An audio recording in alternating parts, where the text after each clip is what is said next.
Bonjour les amis, bienvenue sur Histoire Inspirante. Abonnez-vous à cette chaîne pour profiter d'histoires incroyables. N'oubliez pas d'aimer et de laisser un commentaire. Entrons dans l'histoire. Il a passé toute la journée à travers devant une église, portant un costume en lambeaux, un tévente de chemise et un pantalon presque déchiré, tous les couverts de charbon en poudre, et le corps était enduit de peinture corporelle noire. Il était Léon Bradford, l'un des petits fantaisistes de M. Desmond Bradford et le petit-fils aîné du fils aîné. Oui, il était le fils aîné de son père, le président Ralph Bradford, et il était sur le point d'héréditer du poste de président, mais il continuait à le refuser car il voulait d'abord trouver la femme avec qui il aime passer sa vie. Dans sa chambre, il a commencé à retirer le masque prothétique et le qu'il portait pour faire semblant d'être un mendiant. Fils bras droit, Ben, le respectait en grimaçant. « Patron, pourquoi te fais-tu du mal comme ça ?» demande Ben avec confusion. « Combien de fois dois-je te dire que je veux rencontrer une femme qui m'aime époque en ressemblant à ça ?» répondit Léon. « Oh patron, pourquoi ne vas-tu pas simplement à ces événements ? Grand-mère continue d'organiser des rendez-vous à l'aveugle. C'est mieux, au moins la femme que tu choisiras viendra d'une famille riche et connue. » Ben une suggestion avant. « Non, je connais déjà leur type. » La plupart réagissent comme si elles seront de familles riches et prometteuses, mais elles veulent juste m'utiliser pour leurs propres bénéfices.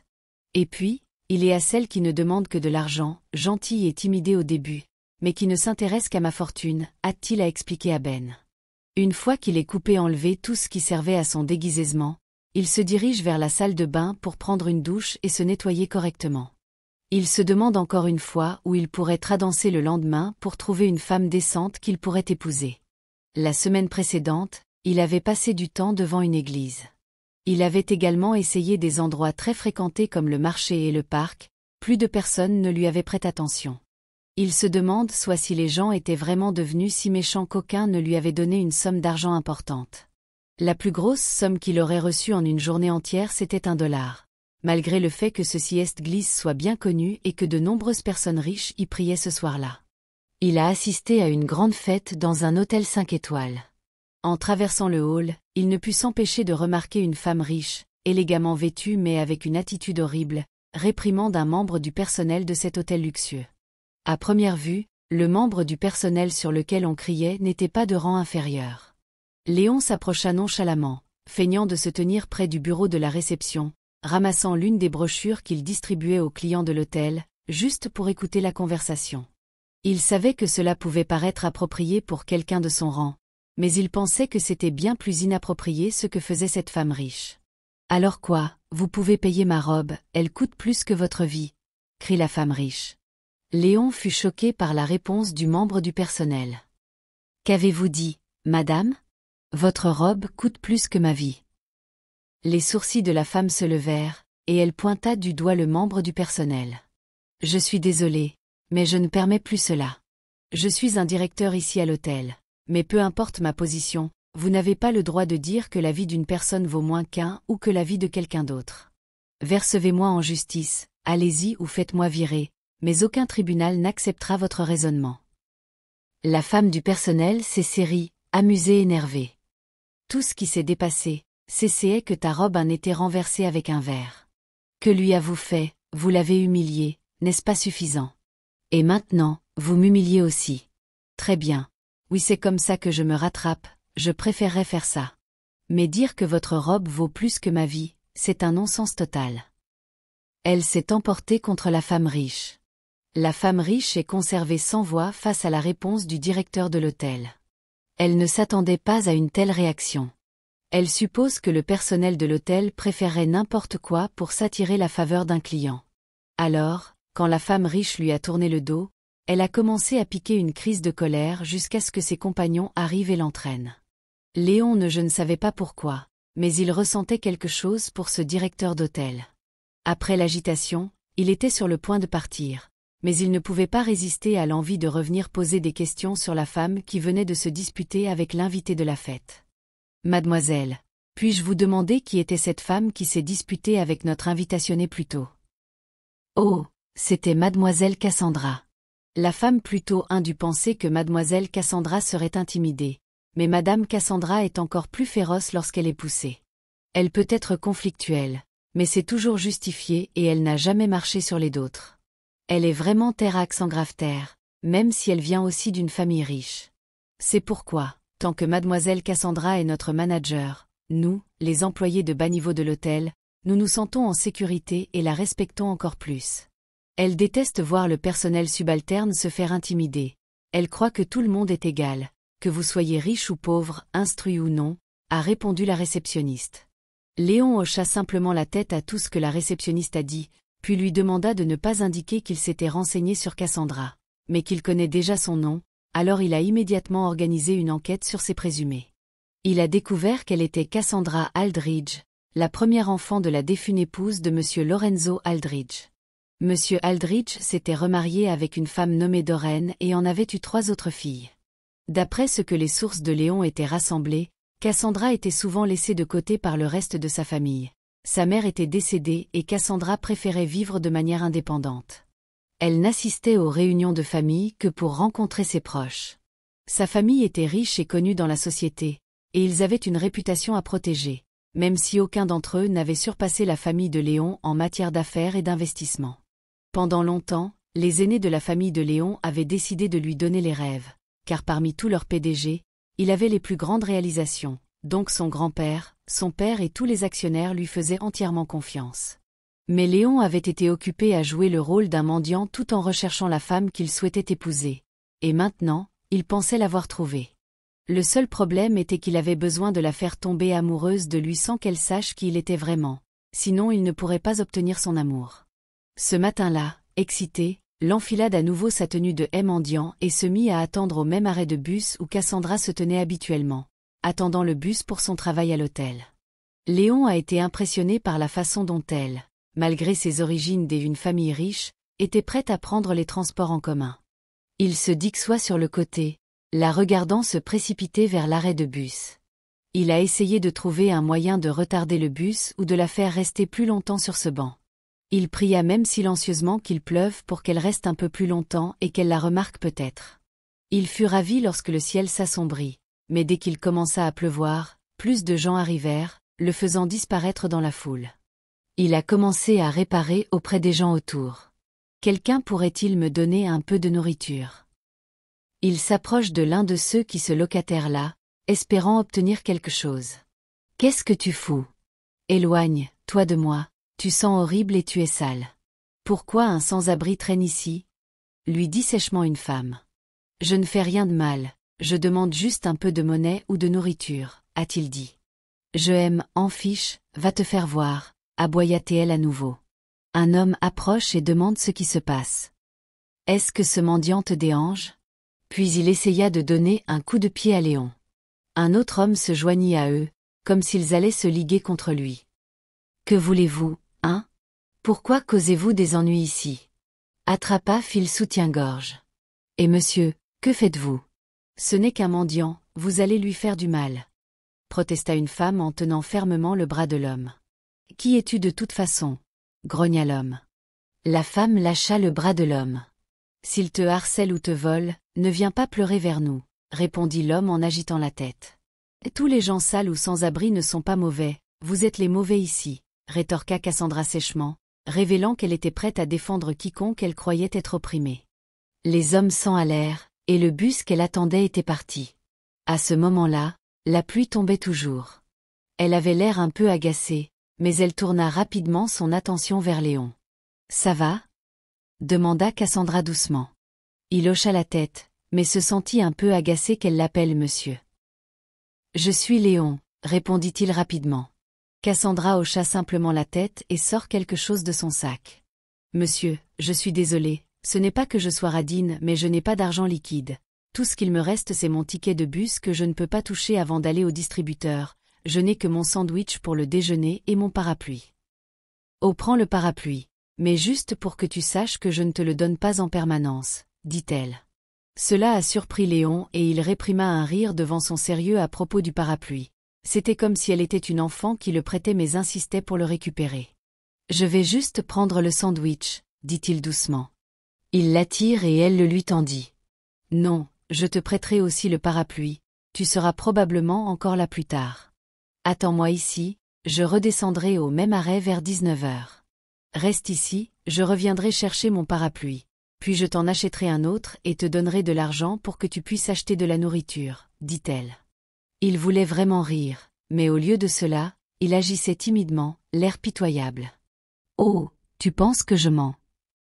Cassandra l'a taquiné. « Viens, le bus est là », ajouta-t-elle avant de monter à bord, arborant un sourire éclatant en le laissant là. Léon regardait le bus partir, un grand sourire sur son visage alors qu'il était assis là, à l'arrêt de bus, se penchant en arrière sans se sentir du monde, se sentant très heureux de ce que Cassandra avait dit. Il avait deviné juste, elle l'aiderait. Il avait pressé qu'elle avait regardé avec inquiétude quand ces hommes le harcelaient. Il leva les yeux vers le ciel alors que le soleil pointait, mordant dans le sandwich, il le savoura en sachant que Cassandra l'avait fait elle-même. Il n'aurait jamais imaginé qu'il puisse y avoir une femme si extraordinaire. Il pensait qu'on ne verrait quelqu'un comme ça que dans les films ou les séries télévisées. Il croyait que toutes les femmes étaient matérialistes et avides d'argent. À ce stade, les types avec qui il sortait avant étaient toujours à la recherche de nouveaux vêtements et de bibelots luxueux. Mais Cassandra était différente. Il rit à cette pensée. Parfois, il vaut mieux être curieux car on est témoin de choses remarquables. Il reste là du matin au soir, juste assis, allongé et se pertinent. Il passe le temps à attendre que Cassandra revienne. Bien sûr, il connaissait déjà chacun de ses mouvements. Il avait assigné des gens pour garder un œil discret sur elle pour sa propre sécurité. La zone était entourée de divers bars et clubs qui attiraient des hommes ivres la nuit. Léon était assis sous un grand vieux chêne sur le bord de la route. Un vieux chapeau couvrait son visage, lui donnant l'air de sortir tout droit d'une poubelle. Ce que personne ne savait, c'est qu'il s'agissait en fait d'une casquette vintage valant des millions. Puis il aperçut Cassandra descendre du bus, regardant autour d'elle comme si elle le cherchait. Il sourit, réagit qu'elle tienne réellement sa promesse. Mais juste à ce moment-là, deux hommes ivres s'approchaient d'elle. « Et mademoiselle, venez avec nous, nous sommes un peu perdus et avons besoin d'aide. » Ils avaient l'air bien habillés, mais Cassandra sentit le danger et recula en suggérant de s'enfuir. « Et, pourquoi fuyez-vous ? Courez après elle !» cria l'un d'eux, pointant Cassandra. Ils l'ont rattrapée et ont attrapé son sac à bandoulière. « Quel est ton problème ? Je n'ai pas d'argent à te donner. Tu es terrible. Tu gaspilles ton argent en alcool et en demandes plus des autres. Tu fais probablement ça tout le temps, » s'écria Cassandra, luttant pour se libérer. « Oh oui, nous avons des amis à l'intérieur, mais nous sommes fauchés maintenant, alors aidez-nous, » dit l'un des hommes en imposant de la retenir. Cassandra le poussa, mais deux autres hommes se rejoignent à elle, sentant qu'ils allaient lui faire mal.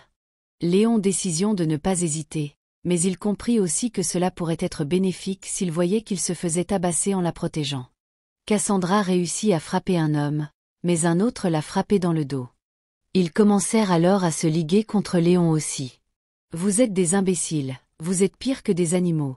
cria Cassandra, se sentant désolée pour Léon alors qu'il s'attaquait à lui. Quelques instants plus tard, ils entendent les sirènes de police. En quelques secondes, une voiture de patrouille s'arrête et les hommes se dispersent. Ils s'enfuirent à l'arrivée de la police. « Vous allez bien tous les deux ? » demanda l'un des officiers. « Non, monsieur, nous devons faire soigner cet homme. »« S'il vous plaît, aidez-moi à l'emmener à l'hôpital, » supplia Cassandra. Les officiers ont d'abord hésité, voyant que Léon n'était qu'un sans-abri, mais ils ont ensuite accepté. « D'accord, laissez-le monter, » dit un officier, et ils montèrent tous les deux dans la voiture.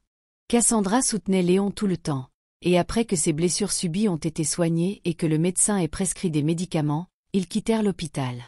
Cassandra achète tous les médicaments prescrits et marche avec lui à pied car son immeuble n'était pas loin.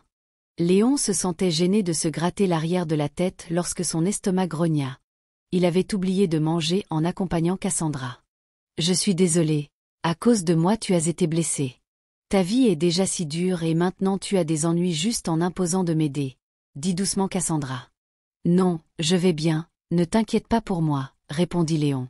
Ce jour-là, il ne portait pas beaucoup de prothèses sur son visage, seulement de la poussière de charbon pour avoir l'air vente.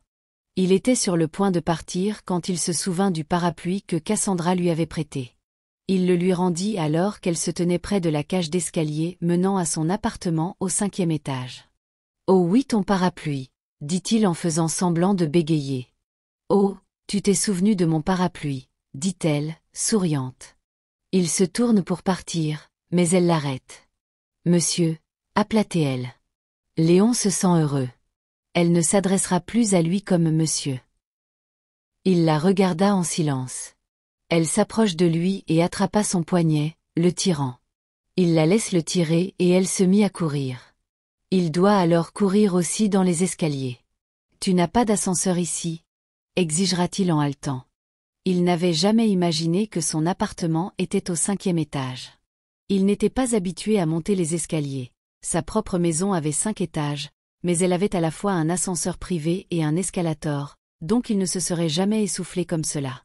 Allez, allons chez moi. Désolé si c'est le désordre, je n'ai pas rangé, dit Cassandra en s'excusant comme s'il était un invité d'honneur. Pourquoi t'excuses-tu? Je ne suis qu'un mendiant, tu me laisses rester ici. Peu importe à quoi ça ressemble, est-ce que je pourrais même me plaindre? Je n'ai pas de maison, dit-il, s'empêchant d'en ajouter davantage. Cassandra se tourne vers lui, son expression sérieuse. Tu continues à dire que tu es juste un mendiant, cette partie est dénigrante. Elle lui dit alors de se détourner et se dirigera vers le réfrigérateur pour en sortir une photo. Elle versa de l'eau dans 2 verres, lui en tendit un tandis qu'elle sirotait l'autre. Il le fixa, avalant difficilement alors que ses yeux se baissent. Il détourna rapidement le regard, ne voulant pas paraître irrespectueux. Il ne voulait pas profiter de sa gentillesse et de son innocence. Elle n'avait même pas hésité ni s'inquiétait qu'il pourrait lui faire du mal. Sa question soudaine la prit au dépourvu. « Pourquoi ne bois-tu pas ton eau? N'es-tu pas fatigué de monter ces escaliers? Je sais que tu n'y es pas habitué, dit Cassandra, l'air sûr d'elle. Pas vraiment, répondit-il en prenant finalement une longue gorgée d'eau. Mais je me demande pourquoi les centres commerciaux ou autres établissements interdisent les mendiants d'entrer, les confinant aux portes comme ça. C'est triste. Cassandra soupira. Il lui jeta un coup d'œil et décida de demander si c'était seulement triste ou si c'était aussi dégoûtant pour certaines personnes. Parce que, honnêtement, plus de gens sont dégoûtés par les mendiants qu'ils ne les plaignent, et si tant de gens nous donnons des pieds, pourquoi si peu donner vraiment quelque chose? Ouais, tu as raison, ce n'est pas seulement du dégoût, c'est aussi du jugement. Ils pensent que si tu es sans abri, tu dois être un criminel, mais je vois les choses dans l'autre sens. Habituellement, les gens qui ont l'air bien et bien habillés peuvent avoir les pires intentions et ce sont eux qui ne sont jamais satisfaits, répond tristement Cassandra. Léon réalise que la femme en face de lui reconnaissait la réalité de la vie. Même si elle venait d'une famille riche, elle avait choisi de ne pas se livrer aux choses matérielles qu'elle aurait pu avoir et travailler sur elle-même, s'assurant de ne jamais marcher sur personne. Cela n'a fait qu'approfondir l'admiration de Léon pour elle. « Va prendre une douche ou changer-toi, la salle de bain est là-bas, » dit-elle en la montrant du doigt et en lui tendant une serviette. « Non, ce n'est pas grave, je vais juste sortir.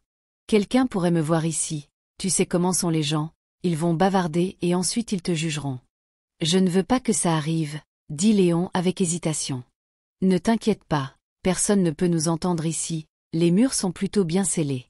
Et regarde le temps, il y a une tempête. Tu peux rester ici, ça me va. Je suis presque sûre que tu ne prévois rien de mal, » insiste Cassandra, l'air très confiante. Léon prit presque 1 heure sous la douche, en profitant pleinement, car à vrai dire, il était malheureux d'être couvert de saleté tout le temps. C'était vraiment dur de faire semblant d'être un mendiant, acceptant la saleté littérale. Quand il eut terminé, son estomac grogna. Il sortit et vit Cassandra préparer un simple repas sur la petite table. « Allez, allons manger. Je suis désolée, c'est tout ce que j'ai réussi à cuisiner, mon frigo est presque vide. J'allais faire les courses plus tôt mais ensuite ce chaos s'est produit, » a expliqué Cassandra. « Ce n'est pas grave, je ne suis qu'un mendiant de toute façon, donc il n'y a pas besoin de s'excuser, » dit Léon. Mais Cassandra claqua sa fourchette sur la table, agacée. « Arrête d'ajouter juste avant tout ce mot, ça diminue l'estime de soi, » lui dit-elle, un sourcil levé. Elle pouvait être irritante à propos des choses qu'elle n'aimait pas entendre, mais sourit à nouveau en le voyant manger de bon cœur. Quand ils eurent fini, Cassandra lave la vaisselle et le suit jusqu'à la fenêtre de la terrasse où elle se tenait debout, regardant l'étendue des lumières de la ville. « Oh, au fait, je suis Cassandra Aldridge. Le bâtiment de l'entreprise de mon père est juste là-bas. » dit-elle en montrant la fenêtre pour montrer le nom de son père. Léon hocha simplement la tête, se demandant comment elle pouvait être si gentille et si dure en même temps. Il souhaitait qu'elle ne le déteste pas une fois qu'elle découvrirait qui il était vraiment. 6 mois passèrent avec Léon prétendant être un mendiant. Il l'attendait toujours à l'arrêt de bus, marchant avec elle une partie du chemin. À ce moment-là, il n'était pas si vendu, mais il s'habillait toujours simplement en s'assurant que ses vêtements étaient propres mais avaient l'air usés. Un jour, alors qu'ils étaient ensemble, Cassandra lui demanda « Que fais-tu ici ?» Léon se gratta la tête, tenant un sac en plastique contenant du pain froissé et un autre sac avec une boisson sucrée qu'il avait acheté au Liberty Park plus tôt. « Désolé ici », lui tendit-il la boisson et le pain. « Ce n'est pas grand-chose. »« Oh, tu n'étais pas obligé, » dit-elle en lui souriant. Elle le tira vers un banc de pierre à l'extérieur de l'hôtel, et ils s'assirent ensemble. « Et, es-tu sûr que tu peux t'asseoir ici ?» demanda Léon. « Bien sûr, je ne suis pas difficile, » répondit-elle. « Mais as-tu déjà mangé ?» demanda-t-elle à nouveau en souriant. Il ne répondit pas, alors elle regarda plus attentivement. « Oh vas-y, mange, je peux partager mon déjeuner avec toi. Tu manges toujours du pain ? C'est tout ce que tu peux te permettre dans les endroits où tu vaques ?»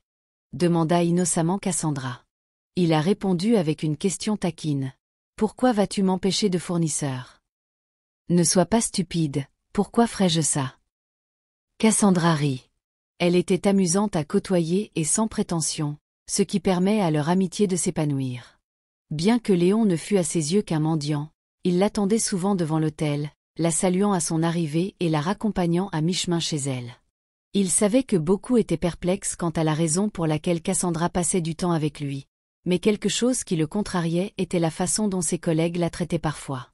« Madame Cassandra, pourquoi êtes-vous liée d'amitié avec un mendiant ?» exigea l'un des employés sans se rendre compte que les autres autour se moquaient secrètement de Léon. « Pourquoi pas ?» répondit gentiment Cassandra en souriant à Léon. Mais peu après, un agent de sécurité de l'hôtel s'approche de Léon et lui dit de partir. « Et, sors d'ici.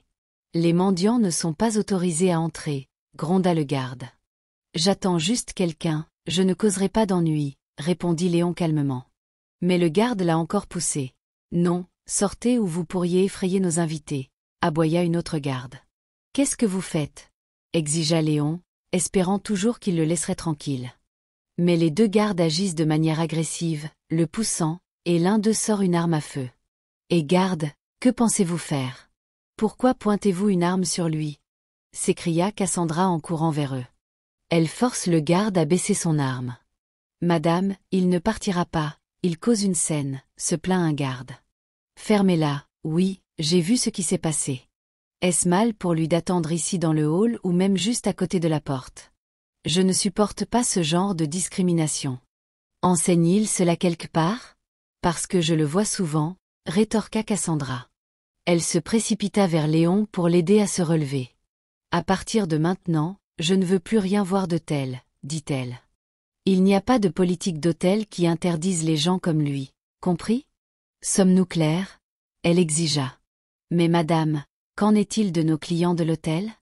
Ils auront peur de voir un mendiant ici. Si nous autorisons quelqu'un comme ça, nous aurons des ennuis. Ce mendiant est-il plus important que nos emplois ? Défendit un garde. En ce qui me concerne, un être humain et l'empathie sont plus importants que n'importe quelle position. Il n'y a aucune règle qui dit que vous perdez votre emploi pour avoir fait preuve de gentillesse envers quelqu'un de moins fortuné. Si vous ne pouvez même pas regarder en bas et voir ceux qui sont en dessous de vous, pensez-vous mériter une promotion ? Dit Cassandra en levant un sourcil. Elle prit le bras de Léon et l'amena dans l'un des restaurants de l'hôtel, l'asseyant à une table vide. Elle tira même la chaise pour lui. À ce moment-là, son admiration pour elle grandit encore plus en voyant comment elle s'occupait vraiment des gens qui avaient des difficultés. Il remarque que les spectateurs bavardaient, mais elle s'en fichait. Il pensait qu'elle ferait une bonne épouse pour lui. La seule chose qui l'inquiétait était de savoir s'il lui demandait de l'épouser, ressemblait lui ? Cette seule pensée le rendait anxieux. Ses paumes étaient froides et il était nerveux, mais il voulait déjà lui demander si elle acceptait de l'épouser. Quelques instants plus tard, un serveur s'approche et elle lui ordonne un verre. Après tout, ils avaient passé des mois ensemble dans son appartement, donc elle connaissait déjà ses préférences. Il n'avait aucune idée de ce qu'il était pour elle. Peut-être juste un ami ou peut-être quelque chose de plus. Pouvait-elle le voir comme un petit ami? Mais tous deux furent surpris lorsque des gens s'arrêtèrent instantanément devant eux. Deux femmes qui semblaient avoir à peu près son âge, accompagnées de quelques hommes. L'une des femmes s'accrocha au bras d'un homme. Eh bien, te voilà, ma sœur, dit l'une d'elles, lui jetant un regard de la tête aux pieds, puis se retournant vers la femme qu'ils appelaient sa sœur. Oh, pourquoi es-tu là? Je n'ai pas dit que je n'avais pas le temps pour ce soi-disant dîner, a demandé Cassandra Aldridge. Pourquoi as-tu du temps pour ce mendiant? S'exclama l'une des femmes. Tu es à un rendez-vous avec l'autre femme. Les hommes avec qui elles étaient prêts à le regarder de haut à tout moment, et il avait envie de les frapper pour leurs expressions suffisantes. Tu n'as pas le droit de me demander ça parce que la personne en face de moi en ce moment est entièrement plus décente à qui parler que vous deux. Et cette mère qui n'arrête pas d'essayer de me vendre aux enchères à des hommes qu'elle connaît. Cassandra rétorqua avec indignation. Elle était tellement agacée qu'elle se leva brusquement. Allons-y, Léon, quittons cet endroit, c'est devenu un cirque, murmura-t-elle. Ma sœur, tu es directrice de cet hôtel et pourtant tu traînes toujours avec un mendiant, la réprimanda une sœur. Les gens se plaignent à papa, c'est pourquoi notre mère arrange un mariage pour toi, afin que tu puisses avoir quelqu'un d'officiel dans ta vie et que tu ne perdes pas tout ton temps avec un mendiant, expliqua l'une des sœurs. Cassandra, comprenant que le nom de famille de Léon était également Bradford, refusa catégoriquement. Je ne veux pas, papa. Le nom de famille de mon mari est Bradford, je refuse d'épouser quelqu'un d'autre. Mais une gifle violente frappa sa joue, grâce à sa belle-mère. Cassandra était choquée, elle ne se souciait même pas de la piqûre de ce gifle. Pourquoi as-tu épousé un mendiant? Crachait Doreen sur elle. Et alors? S'il est pauvre ou quoi que ce soit d'autre. C'est un homme bien, contrairement à vous tous qui voulez juste que j'épouse quelqu'un de riche, pour que vous puissiez faire de l'argent. Donc oui, ma sœur, je préférerais être la femme d'un mendiant. Rétorqua Cassandra en serrant les dents. Comment peut-on même choisir ça plutôt qu'un homme riche? Exigea l'une de ses sœurs, méprisante. C'est une meilleure personne que ce type, assis à côté de toi, que je vois toujours avec des femmes d'affaires différentes à notre hôtel, précisa Cassandra à sa sœur. Papa, maman, dis-lui d'arrêter de parler, se plaignit la sœur. Une femme mendiante, s'exclama Cassandra, comme si elle était la cible de toute leur méchanceté. Elle fut enfermée dans sa chambre pendant des jours pendant que son père et sa belle-mère essayaient de la forcer à se remarier. Mais les rumeurs avaient circulé, et Cassandra Aldridge était déjà la femme d'un mendiant. Tous les hommes riches qu'ils avaient approchés avaient refusé de l'épouser, même Julian Bradford s'était retiré de l'affaire. Maintenant, quelle mère, aucun homme riche ne veut épouser sa sœur, une sœur grogna, je déteste ça, je ne prendrai pas sa place, a répondu sa plus jeune sœur, Rena Aldridge. Taisez-vous tous, mon mal de tête empire. Si votre père découvre l'énorme somme d'argent que j'ai détournée de l'entreprise, nous serons tous dans de gros problèmes. Si ça arrive, je vendrai l'un de vous aussi, menaça leur belle-mère. Cassandra murmura. Il n'y a vraiment plus personne que vous puissiez tromper. Elle était piégée, voulant épouser un autre homme. La seule pensée de cela lui donnait l'impression de marcher vers la mort. Ses larmes coulaient de manière incontrôlable. Le jour de son exécution était arrivé. Il la conduirait à l'église, transformée en un lieu de mariage luxueux sur la plage. Presque toutes les familles riches de son clan Aldridge étaient présentes, chuchotant qu'elle avait, soi-disant, épousé un mendiant. Elle entendit tous leurs murmures. Pendant qu'elle était encore au manoir, un hélicoptère privé était arrivé pour la récupérer pour le mariage, et les yeux de tout le monde s'écarquillèrent d'étonnement. Personne n'avait vraiment réalisé à quel point cet événement serait extravagant grâce au riche marié qui voulait toujours l'épouser malgré sa réputation ruinée. Elle arrive au complexe en hélicoptère, remplie de peur et de colère à l'idée d'épouser un autre homme. Elle aimait Léon, même s'il était un mendiant. Mais son père et sa belle-mère étaient menacés de le tuer si elle refusait d'épouser Julian Bradford. Il s'avéra que le mariage aurait lieu dans un complexe hôtelier balnéaire, exactement le genre dont elle et Léon avaient toujours rêvé. Mais maintenant, c'était un Léon différent qui réalisait ce rêve, et elle ne ressentait aucune trace d'excitation ou de joie. Tout se passait si vite. Les invités arrivèrent en un rien de temps, y compris des collègues de son hôtel et tous ses proches, et de nombreux étrangers se découvrirent également présents, qu'elle supposait être la famille de Julian. Elle commença à marcher sur le tapis rouge, mais s'arrêta lorsqu'elle reconnut un groupe d'hommes assis sur une rangée. Elle plissa les yeux, en les fixant, puis rebroussa chemin, faisant se demander à tout le monde pourquoi elle s'était arrêtée. « Je sais que vous n'étiez pas ces hommes qui ont fait ces mauvaises choses. » Elle interrogea les 5 hommes là-bas. « Peut-être que nous leur ressemblons juste, c'est la première fois que nous vous voyons, » dirent-ils en inévitablement son regard. Elle reprit sa marche jusqu'à ce qu'elle atteigne l'avant où se tenait l'officier. Ses yeux s'écarquillèrent dès qu'elle reconnut le juge. Elle fronce les sourcils et examine le visage du juge, mais il évite son regard. Elle tourne la tête d'un côté à l'autre, ce qui la fait bouger le bouquet de fleurs dans ses mains. « Ma mariée est-elle prête ?» Une voix provenait du fond. C'était une entrée grandiose, mais l'homme qui arrivait portait des vêtements de mendiant en lambeaux.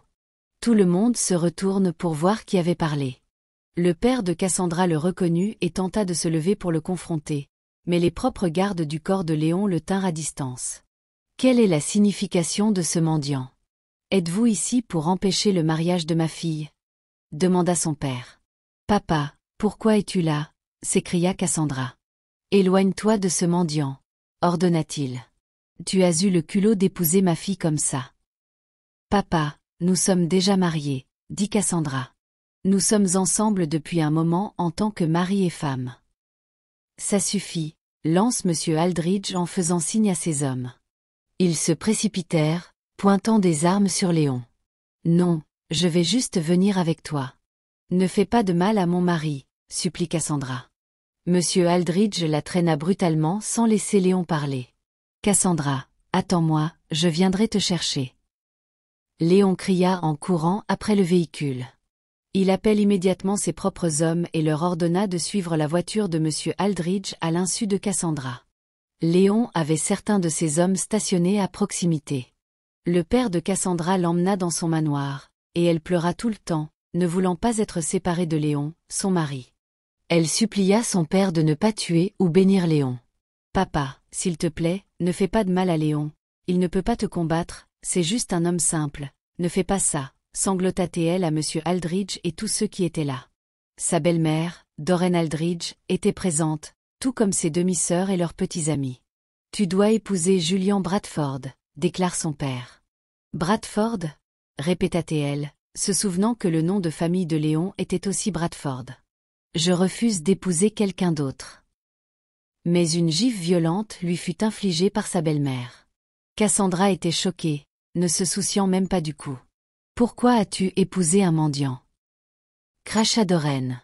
« Et alors ? S'il est pauvre ou quoi que ce soit d'autre. C'est un homme bien, contrairement à vous tous qui voulez juste que j'épouse quelqu'un de riche pour que vous puissiez faire de l'argent. Donc oui, ma sœur, je préférerais être la femme d'un mendiant, » déclare Cassandra en serrant les dents. « Comment peut-on même choisir ça plutôt qu'un homme riche ?» demanda l'une de ses sœurs, ricanante. « Pourquoi choisirais-tu ça plutôt qu'un homme riche ?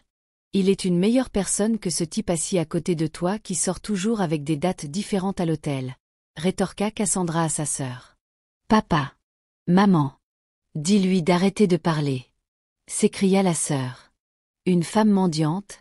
demanda Cassandre. Elle fut enfermée dans sa chambre pendant des jours pendant que son père et sa belle-mère essayaient de la forcer à se remarier. La rumeur se répandit que Cassandra Aldridge était déjà la femme d'un mendiant. Aucun homme riche ne voulait l'épouser, même Julian Bradford s'était retiré de l'affaire. Elle se précipita, retournant à l'église, là où elle s'était vue pyramidée sur les champs lumineux, là où la cérémonie aurait dû débuter. Mais rien ne se passe. C'était trop tard, elle avait manqué son temps, son propre mariage. Si quelqu'un le savait vraiment, rien d'autre n'importait. Les murmures de la faute se dissipèrent progressivement. Tous la racontaient à voix haute. Mais ça a eu l'effet inverse sur elle. Quelqu'un avait commencé à la pleurer pour elle, à entendre ses cris au-delà des chuchotements. La douleur dans son cœur la submergeait. À la maison, Léon se tenait toujours là, finissant par hurler son nom. Il avait perturbé un moment de souffrance pour elle, un véritable regard ambitieux caché. Cassandra insuffla toute sa force, satisfaisant les cris de sa mère. Avant que les hommes ne puissent intervenir, c'était déjà trop tard, Léon la traîna avec détermination. viens, je ne te laisserai pas partir. Il la récupérera. Elle le joyeusement dans les bras. Pas de cris, juste des pleurs de bonheur. Cassandra, je t'aime, murmura-t-il.